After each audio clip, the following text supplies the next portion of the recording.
1960 साली महाराष्ट्राचा जन्म भाषिक अस्मितेवर झाला.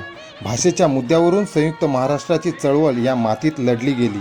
लक्षात घ्या, तेव्हा मोरारजीला महाराष्ट्रात मुंबई नको होती आणि आताच्या या मोरारजीला महाराष्ट्रात मराठी नको, हिंदी हवी आहे.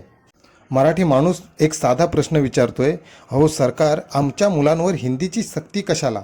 म्हणजे आमचं शिक्षण, आमचं राज्य, आमची भाषा, तरीही पहिलीपासून हिंदी शिकवायची सक्ती का? शिक्षणाचा गाभा म्हणजे समजून घेणं.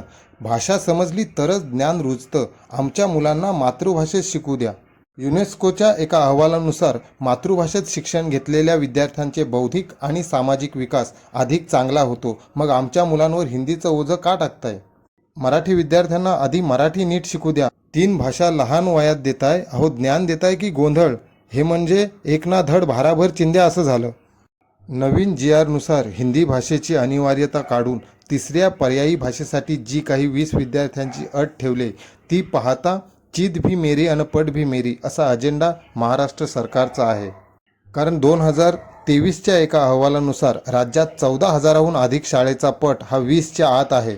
कवी सुरेश भटांची कविता आहे, पाहुणे जरी असंख्य पोसते मराठी, आपुल्या घरात हाल सोसते मराठी. पण सर्वात दुःखाची आणि खेदाची गोष्ट अशी आहे की आपण कायदेमंडळात पाठवलेले लोकप्रतिनिधी आणि आपण निवडून दिलेले आमदार खासदार या बाबतीत मात्र मूग गिळून गप्प आहेत. पण लक्षात घ्या, हे असे कित्येक खेळ पाहते मराठी, शेवटी मधांध तख्त फोडते मराठी.